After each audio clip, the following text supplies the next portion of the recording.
જો તમારે ભગવાનની પ્રાપ્તિ કરવી છે તો બસ શું કરો, ધર્મનું અનુસરણ કરો, ધર્મને ભજો. ધર્મ એટલે કે જે શાસ્ત્રોક્ત વેદોક્ત આચાર મર્યાદા જે કાંઈ પણ શાસ્ત્રએ આપણને આપી છે એ ધર્મનું સેવન કરો. ભજો એટલે સેવો, ભજ સેવાયામ. ધર્મનું સેવન કરો, અધર્મ ન કરો. સ્વધર્માચરણ શક્ત્યા વિધર્માચ નિવર્તનમ. ધર્મમ ભજસ સતતમ ત્યજ લોક ધર્માન. તમે લોક ધર્મોને છોડી દો.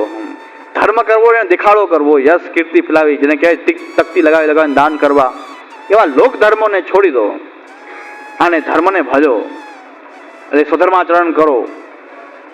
અને અન્યસ્ય દોષ ગુણ ચિંતનમ માસુ મુક્તવા. બીજાના દોષ અને ગુણનું ચિંતન છોડી દો. ચિંતન છોડી દો, જોવાનું નથી છોડવાનું કીધું. જોવું તો ખરા, જોવો એનો વાંધો નથી, દોષ જોવો ચિંતાની વાત નથી, પણ ચિંતન કર્યા કરો આખો દિવસ. આમ કર્યું, તેમ કર્યું, આમ કરે છે, તેમ કરે છે, પણ એમાં તને શું ફાયદો? એનું ચિંતન કરવાનું શું આવશ્યકતા છે? ભગવાનનું ચિંતન છોડીને એનું ચિંતન શા માટે કરીએ? હું પણ પ્રવચન વગેરેમાં જે કંઈ બોલવાની બોલી દઉં, પછી એનું ચિંતન ના કરું, પછી એના રસ્તે હું મારા રસ્તે. અહીં સુરતમાં પ્રવચન કર્યું, પછી સુરતના વૈષ્ણવનું સામાન્ય બધું ચિંતન પછી અહીંયા બેઠા બેઠા ના કરવું, આવા છે ને તેવા છે ને ફલાણા કરે. આપણે ગયા પછી મનોરથ કરતા હશે કે નહીં કરતા હોય, આપણે જાય તો ડાયા ડમરા થઈ જાય. સર્પ જે છે બિલમાં જાય, એના દરમાં જાય, સીધો થઈ જાય. ગમે એવો આંખો ચૂકો હોય પણ એના દરમાં આવે એટલે સીધો.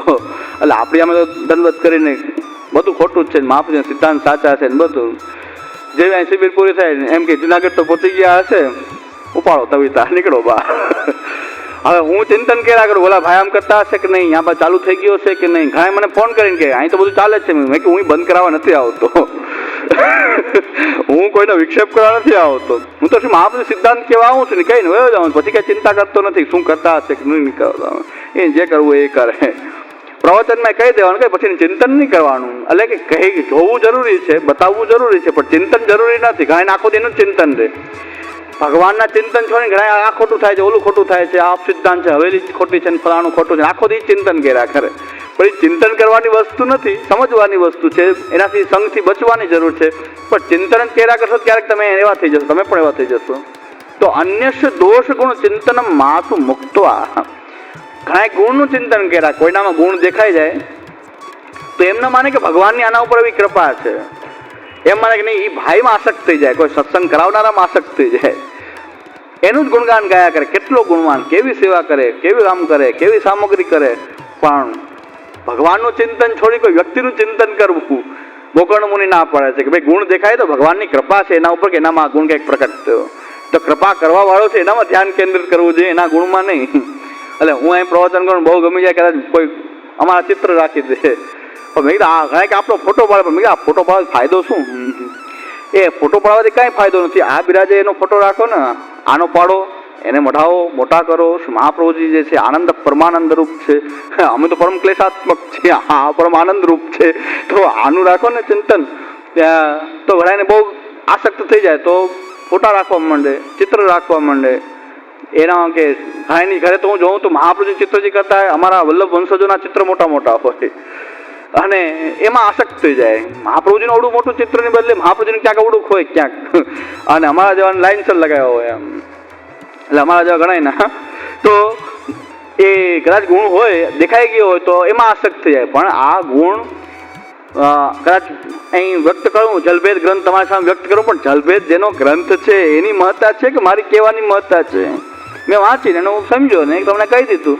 પણ કંઈક સારું લાગ્યું હોય તો કાશી મહાપ્રભુજીની વાણી કેવી સુંદર છે, શું મહાપ્રભુજીની વાણી કેવી સુંદર છે, કેટલો સુંદર આ ગ્રંથ. તો ગ્રંથમાં આસક્ત થવું જોઈએ, એના સિદ્ધાંતમાં આસક્ત થવું જોઈએ, મહાપ્રભુજીના સ્વરૂપમાં આસક્ત થવું જોઈએ, નહીં કે ખાલી આ કહેનાર વ્યક્તિમાં. હા, આની કોઈ મહત્તા નથી, કહેનાર વ્યક્તિમાં આસક્તિનું કોઈ કારણ નથી. એટલે અન્યસ્ય દોષ ગુણ, ગુણ છે કંઈ હોય એ એની કૃપા, કે એનું એ કૃપાને કારણે કોઈ નામ કંઈ ગુણ પ્રકટ થાય તો એનામાં આસક્ત થવું જોઈએ. તો મહાપ્રભુજી પણ એવી કહેતા હતા, ઘણા વૈષ્ણવ એમ આજ્ઞા વિનંતી કરતા મહાપ્રભુજીને કે આપના વગર રહી શકશું નહીં. તો એ મહાપ્રભુજી કહે છે કે મારી સાથે નહીં, તમને હું ઘરે દર્શન આપીશ, આ ચરણ છાપી દેતા, પાદુકા પધરાવી દેતા, પણ સાથે નહીં, ઘરે જઈને સેવા કરો. હું તમને ક્યાં દર્શન દઈશ? પણ આપણામાં તો એ સામર્થ્ય નથી ઘરે જઈને દર્શન દે. મહાપ્રભુજીમાં હતું હવે અમે તો એમ કહીએ ભાઈ કે જે કૃષ્ણ છે તમારા ઘરમાં ઠાકોરજી બિરાજે છે એમાં તમારું ધ્યાન કેન્દ્રિત કરો, મારામાં રાખવાથી કાંઈ ફાયદો નથી. એટલે એમાં તમારું ધ્યાન કેન્દ્રિત કરવું જોઈએ. આપણા સત્સંગનો હેતુ એ છે કે આપણા ઘરમાં બિરાજતા ઠાકોરજી જે છે એમાં આપણો ભાવ વધે, પ્રેમ વધે, સ્નેહ વધે, તો આપણો સત્સંગ. મારામાં કંઈક ભાવ વધે તો કંઈક દુસંગ છે, કંઈક મારો દુસંગ ઉત્પન્ન થયો, હવે તમારા દુસંગ છોડી દેવો જોઈએ. જો મારામાં શક્તિ ઉત્પન્ન થતી હોય પ્રવચન કારણે તો દુસંગ થાય છે, સત્સંગ નથી થતો. સત્સંગ એ છે કે આપણા ઠાકોરજીમાં આપણો ભાવ વધે, આપણા ઘરમાં બિરાજતા ઠાકોરજી સર્વસ્વ લાગે, નિધિરૂપ લાગે, એ આપણો સત્સંગનો ધ્યેય અને હેતુ એ છે. તો ગોકર્ણ મુનિ આ કહે છે કે અન્યસ્ય દોષ ગુણ ચિંતનમ માસુ મુક્ત્વા સેવા કથા રસમહો નિતરામ પિબત્વમ. સેવા અને કથા બંને રસરૂપ છે, બસ એનું પાન કર્યા કરો. નિતરામ પિબત્વમ, સતત પીઓ, ખૂબ પીઓ. શું પીઓ? કે સેવા કથા રસમહો. સેવા અને કથાનો રસ જે છે એને પીતા રહો, બસ ભગવત પ્રાપ્તિ થઈ ગઈ. સતત ચાલુ રહ્યું. સ્મરણમ ભજનમ ચાપી ત્યાજ્યમિતિ મેમતી. જો સ્મરણ ભજન સ્વતઃ ચક્રવત થવા માંડ્યું, બસ ફલ પ્રાપ્ત થઈ ગયું, બીજું કોઈ ફલ નથી. બીજી એક સ્પષ્ટતા કરી દઉં. આપણી સેવાની સાધના, કથાની સાધના, શરણાગતિ, એ સાધનાનું ફલ શું? પુષ્ટિ માર્ગી શું ફલ ઈચ્છે છે? પુષ્ટિ માર્ગની અંદર ફલ છે અલૌકિક સામર્થ્ય, માનસીસા પરામતા. આ લોકની અંદર ભગવાનની અંદર ચિત્તની એવી પ્રવણતા કે ભગવાન સિવાય કંઈ સ્ફુરવું નહીં, કોઈ સ્ફૂર્તિ ન થવી, કેવલ આપણા ઠાકોરજીમાં જ આપણું ચિત્ત તન્મય થઈ જવું, એના સિવાય કંઈ પણ સ્ફૂર્ત ન થાય, કોઈ પણની સ્ફૂર્ણા ન રહે, પ્રપંચ વિસ્મૃતિપૂર્વક એ દૃઢ ભગવદાશક્તિ એવી થાય કે આપણા ઠાકોરજીમાં જ આપણે એવા નિરુદ્ધ થઈ જઈએ કે અન્ય પ્રપંચ જગત એને આપણે ભૂલી જઈએ, એની વિસ્મૃતિ થઈ જાય. એવા પ્રકારની ચિત્તની ભગવાનની અંદર જે તન્મયતા છે, એવી જે ઓતપ્રોત ચિત્ત જેને આપણે માનસીસા પરામતા કહીએ છીએ, એ જ પુષ્ટિ માર્ગની અંદર પરમ ફલરૂપ છે. આ લોકની અંદર જે ભગવાનની અંદર આવી નિરોધ જેને સિદ્ધ થાય છે, જેનું ચિત્ત ભગવાનમાં આ પ્રકારથી નિરુદ્ધ થઈ જાય છે, એ પુષ્ટિ માર્ગની અંદર આ ભક્તિ માર્ગનું પરમ ફલ છે. અને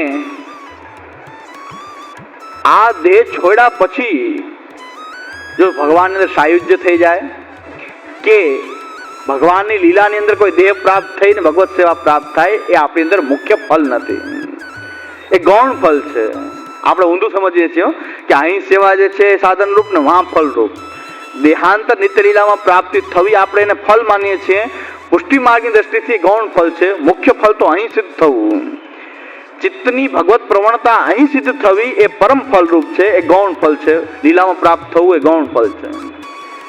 અને આ જન્મની અંદર કદાચ આવી ચિત્તની પ્રવણતા ન થાય તો આપણે એમ થાય કે આ જન્મ નહીં, 10 જન્મે, 20 જન્મે, 100 જન્મે પણ આવી જો માનસી સિદ્ધિ થતી હોય તો એ અહીં આ અલૌકિક સામર્થ્ય પ્રાપ્ત થાય અને પછી ભગવત લીલાની પ્રાપ્ત થાય. સીધા આપણે શોર્ટકટ લઈ અને લીલામાં જવું નથી. એ પુષ્ટિ ભક્ત છે. એમ કહે છે કે સેવા કદાચ આજે નથી કરી તો કંઈ નહીં, અનેક જન્મ પછી સેવા મળવાની હોય તો પણ મને વાંધો નથી, પણ મારે સેવા ચેત સત્પ્રવણમ રૂપા માનસીસા પરામતા થાય, એને હું પરમ ફલરૂપ માનું છું. લીલામાં પ્રાપ્ત થઈ જાય, સાયુજ્ય પ્રાપ્ત થઈ જાય, સેવા ઉપયોગી દેહ લીલામાં પ્રાપ્ત થઈ જાય. અને ગોપીનાથજી તો બહુ સુંદર આજ્ઞા કરે છે કે સેવા ઉપયોગી દેહાંતર લીલાની પ્રાપ્તિ પણ ક્યારે થાય કે અહીં ભૂતલ ઉપર જેનું ચિત્ત ભગવાનને નિરોધ થયો હોય, એવમ નિરુદ્ધ ચિત્તસ્ય અનુગ્રહિતસ્ય ચેસિતુઃ લીલા પ્રવિશોપી ઇષ્ટસ્ય તસ્માન મત શરણોક્તિતા. સાધન દીપિકામાં ગોપીનાથજી સ્પષ્ટ આજ્ઞા કરે છે કે જેનું ચિત્ત ભગવાનની અંદર આવું નિરુદ્ધ થઈ ગયું, આ લોકના આ ભૂમિ ઉપર જે ભગવાનનું એવું ચિત્ત એનું નિરુદ્ધ થઈ ગયું, અને ત્યાર પછી જે લીલા પ્રવેશનો અધિકારી છે, ત્યારથી જ ભગવાનની શુદ્ધ પુષ્ટિ એના ઉપર થાય છે. તો આપણે ફલ પહેલા અહીં જોઈએ છીએ. અહીં જો ભગવત પ્રાપ્તિ રૂપ જે ફલ થાય છે એને આપણે મુખ્ય ફલ માનીએ છીએ. માનસીસા પરામતા આપણને ખોટું એવું ઠસાઈ ગયું કે લીલા પ્રાપ્તિ આપણું ફલ છે, અહીં સેવા કરીએ કે ન કરી, કરો માલા પિરામણી, કરો ભાગવત સપ્તાહ અને જાવું તો ગોલોકધામમાં છે. પણ એ આપણે ગોલોકધામમાં જવા ઈચ્છતા નથી. આ રીતે આપણે એમ માનીએ છીએ કે માલા પિરામણી કરીને પણ ગોલોકધામમાં જવું જોઈએ. બસ દેહાંતર આપણી લીલા પ્રાપ્તિ થવી છે, આ દેહથી થાય કે ન થાય, અહીં સેવા કરીએ કે ન કરીએ, પાછળથી તો બધાને ત્યાં જ જવું, બધાને લીલામાં જ પ્રાપ્ત થવું છે, કોઈને ક્યાંય જવું નથી. એટલે આ વાત છે કે એના કારણે આપણે શોર્ટકટ બીજા કાઢ્યા. એટલે મહાપ્રભુજીને જે ખબર નથી એ સેવા પ્રકટ થઈ. મહાપ્રભુજીને ખબર નથી કે અંશકડી દૂધઘર આવી સેવા પ્રકાર હોઈ શકે કે આપણે પ્રકટ કરીને બતાવી દીધું. મહાપ્રભુજી કહેતા સામર્થ્ય કોનું વધારે કે જે મહાપ્રભુજી અનેક શાસ્ત્રનું મહાપ્રભુજી કહે છે કે મેં એમનેમાં માર્ગ પ્રકટ કર્યો નથી. મેં વારંવાર વિચાર કર્યો, ભગવત શાસ્ત્રોનું ખૂબ અધ્યયન કર્યું, વારંવાર એનો વિચાર કર્યો, મનન કર્યું, ચિંતન કર્યું. ત્યાર પછી અર્થોયમ નિખિલેરપી વેદ વાક્ય રામાયણ સહિત ભારત પંચરાત્રિ એ પ્રકારના બધા જ શાસ્ત્રોનું અધ્યયન કર્યું. તો ત્યાર પછી જે નિષ્કર્ષ નીકળ્યો એ નિષ્કર્ષ છે કૃષ્ણ સેવા સદા કાર્યા માનસી સા પરામતા શાસ્ત્રમ અવગત્ય મનોવાગ્દેહી કૃષ્ણ હસ્યભ્ય. તો મહાપ્રભુજી કીધું કે આ બધા પછી આ પ્રાપ્ત થયું, આ તત્વ પ્રાપ્ત થયું કે સેવા આ પ્રકારની, કથા આ પ્રકારની, શરણાગતિ આ પ્રકારની, એ આચાર્યને આપણને બતાવ્યું. અનેક શાસ્ત્રોનું અધ્યયન કર્યા પછી એના ફલરૂપ આપણને પ્રાપ્ત થયું. છતાં પણ અંશકડીની સેવા હોઈ શકે, મિશ્રીની સેવા હોઈ શકે, એ આચાર્યને બહાર પાડ્યું નથી. એવું આટલું મંથન કરવા છતાં પણ મહાપ્રભુજીએ આ બહાર પાડ્યું નહીં, આપણે બહાર પાડી દીધું. મિશ્રી, અંશકડી, દૂધઘર ધરીને પણ સેવા થઈ શકે, કરો સેવા બધા. તો આ પ્રકારથી સેવા પ્રકટ થઈ ગઈ. કથા પણ એવી પ્રકટ થઈ ગઈ કે જે મહાપ્રભુજી કથા કહેવાની આજ્ઞા કરતા નથી. 7 દિવસની સપ્તાહો, ભાગવત સપ્તાહો, અત્યારે અધિક માસ ચાલે છે, પુરુષોત્તમ માસ, અત્યારે કથાનો પણ રાફડો ફાટે, મનોરથનો રાફડો ફાટે ને ભાવનો ઉભરો આવે. એટલે પુરુષોત્તમ માસ, હવે પુષ્ટિ માર્ગમાં પુરુષોત્તમ માસનું તો મને કંઈ મહત્વ દેખાતું નથી. કારણ કે લૌકિક લોકો એમ કહે છે, લોકમાં હવે શાસ્ત્ર દ્રષ્ટિ જે કાંઈ હોય, મર્યાદા માર્ગી અને લૌકિક લોકો એમ કહેતા હોય કે 2.5-3 વર્ષે જ્યારે પુરુષોત્તમ મહિનો આવે તો પુરુષોત્તમ ભગવાન પધારે, 1 મહિના સુધી રોકાય અને આપણે બધા જે કંઈ કરીએ એનો અધિકસ્ય અધિકમ ફલમ, અધિકનું અધિક ફલ પ્રાપ્ત થાય. અધિક ભગવાન નામ લ્યો, અધિક ફલ પ્રાપ્ત થાય. ઓછું સાધન કરો, ફલ વધારે મળે. આપણે તો એ જ જોઈએ, શોર્ટકટ જોઈએ કે ઓછું સાધન કરવું ફલ મળવું. તો 2.5-3 વર્ષનું ભાતું 1 મહિનામાં ભેગું થતું હોય તો 1 મહિનો ભક્તિ કરવી, 2.5 વર્ષ આનંદ કરવું. તો પુરુષોત્તમ ભગવાન આવે છે અને પુરુષોત્તમ ભગવાન બધાને અધિક ફલ આપે છે. તો મને એમ વાત થઈ કે પુરુષોત્તમ ભગવાન આવે ને આ લોકો આટલો બધો આનંદ મનાવે, 2.5 વર્ષે આ પુરુષોત્તમ ભગવાન પધારતા હોય 1 મહિના માટે જ, 2.5 વર્ષે 1 મહિનો ભગવાને ફાળવો લાગે છે પુરુષોત્તમ ભગવાને કે 2.5 વર્ષે 1 મહિનો આ લોકો સાથે રહેવું. તો અમારા તો ઓલા ફ્લેટમાં બધા શું કરતા હોય ખબર નથી કે પુરુષોત્તમ મહિનો પુરુષોત્તમનું ગુણગાન ગાવું જોઈએ કે ન ગાવું. આ તો કે ગોરમાં ગોરમાં રે એવું કંઈ કરતા હોય છે. ગોરમાં રે એટલે મેં કીધું આ પુરુષોત્તમ ભગવાનની વાત છે, ગોરમાં શું કરતા હશે? હવે ગોરનું પૂજન કરવાનું કે એવું કંઈક વિધિ હશે. એટલે ગોર એટલે પાર્વતીજી, દેવીનું પૂજન વગેરે. પણ એમાં તો પુરુષોત્તમ ભગવાનની તો વાત આવતી નથી. તો સવારે ઉઠીને હું સાંભળતો હોઉં છું ગોરમાં રે. એટલે આ અને પાછું શું છે એમાં કે અધિક માસ શરૂ થાય એની પહેલા વ્રત ઉપવાસ એકટાણ શરૂ કરાય અને 1 દિવસ પહેલા છોડી દેવાય, કારણ કે વડાવવા ન જવાય પુરુષોત્તમ ભગવાન. એટલે આવે પાછા પધારી જાય એવી ભાવનાઓ છે કંઈક આમાં, કે આવે પુરુષોત્તમ ભગવાન પધારે અને પાછા પધારી જાય. તો પુષ્ટિ માર્ગીઓએ પુરુષોત્તમ અધિક માસ મનાવવો જોઈએ કે ના મનાવવો જોઈએ? તો મેં કીધું પુરુષોત્તમ જો રોજ બિરાજતા હોય તો આવવાની જવાની આપણે ક્યાં વાત છે? તો કાયમી આવી જ ગયા છે. અને જન્મો જન્મ આલોક પરલોક સહિત આપણે સમર્પિત થઈ ગયા છીએ, આપણો સ્વામી થઈ ગયો છે. આલોક પરલોક સહિત સમર્પણ થયા છીએ આપણે. તો પુરુષોત્તમ ભગવાન તો બધું છોડી અને કાયમી આપણી સાથે રહેવા બધા.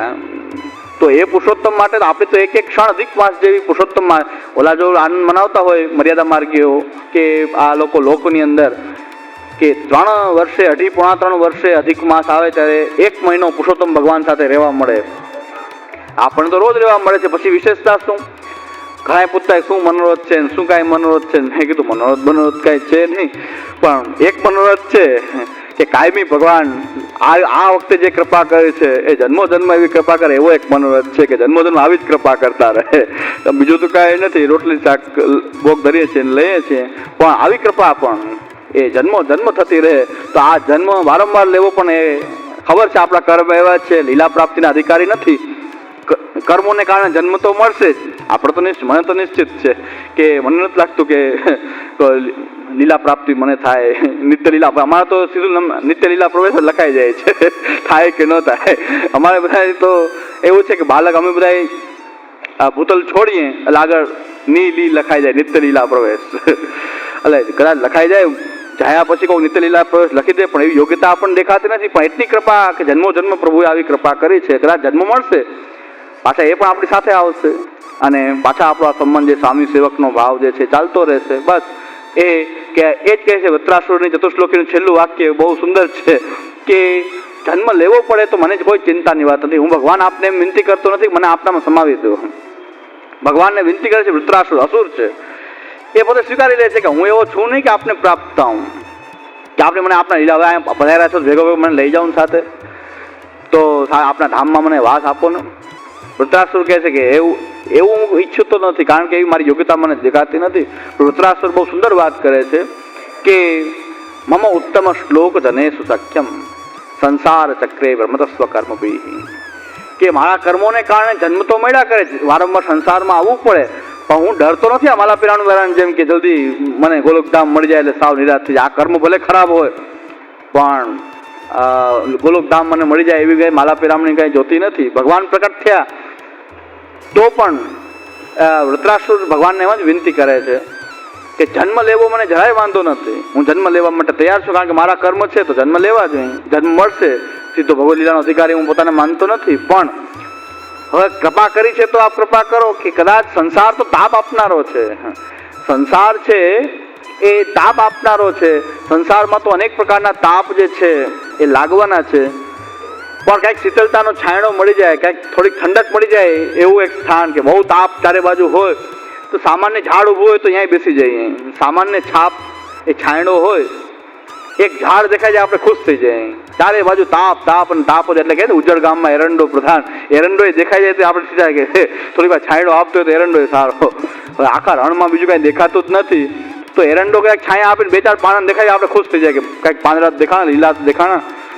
તો એ જ પ્રકારથી વૃત્રાસુર પણ કહે છે કે સંસારમાં જન્મ લેવો પડશે, તાપ આપનારો છે સંસાર. તાપ તો લાગે સંસારમાં, સુખ દુઃખના અહંતા મમતામાં વીંટળાયેલા છીએ, પણ કાંઈક એવો ખૂણો મળી જાય કે ત્યાં બેસીને કંઈક શીતળતા મળી જાય, ઠંડક મળી જાય. તો એ ખૂણો કેવો છે કે મમ ઉત્તમ શ્લોક જનેષુ સખ્યમ. સંસારના ચક્રમાં વારંવાર આવવું પડે પણ એક કૃપા આપ કરો કે કોઈક ભક્ત મળી જાય, દર વખતે કોઈક એક ભક્ત મળી જાય કે એની છાયામાં બેસીને શીતળતા મળે. કર્મો છે તો ભલે જન્મ લીધા કરે કોઈ ચિંતાની વાત નથી, પણ એકાદ ભક્તનો સંગ મળે એ તો આપની કૃપા વિના ન મળે. બિનુ હરિ કૃપા મિલે નહીં સંતા. ભગવાનની કૃપા વિના કોઈ ભગવત એ ભક્તનો સંગ ન થાય. બાકી સામેથી કેટલાય નીકળતા હોય પાછા એ બધા મહાન હોય અઠંગ હોય, સામેથી સત્સંગ કરાવે, આવો અમે સત્સંગ કરાવીએ છીએ. હવે સત્સંગનો કાયમીનો ધંધો જ અમુક નહોતો, કાયમી સત્સંગ જ કરાવે, બીજું કાંઈ કરતા જ નથી. એટલા કૃપાળું એમ કે કાયમી સત્સંગ કરવા નીકળે. હમણાં એક ભાઈ મને કીધું, મને કે આ ભાઈ કાયમી ફરે છે બધી જગ્યાએ, તો મેં કીધું એ ઘરે ઠાકોરજી બિરાજતા શું? મેં કીધું એને ઠાકોરની સેવા કરવી પડે? એ તો સામાન્ય બીજા લોકોને કરવી પડે, આ તો નિરુદ્ધ ચિત્તવાળા છે એને થોડી સેવા કરવી પડે, એને તો સત્સંગ જ કરાવવાનો. ફર્યા કરે, સત્સંગ કરાવ્યા કરે, આ જ કામ સત્સંગ કરાવવું, ચારે બાજુ ફરવું.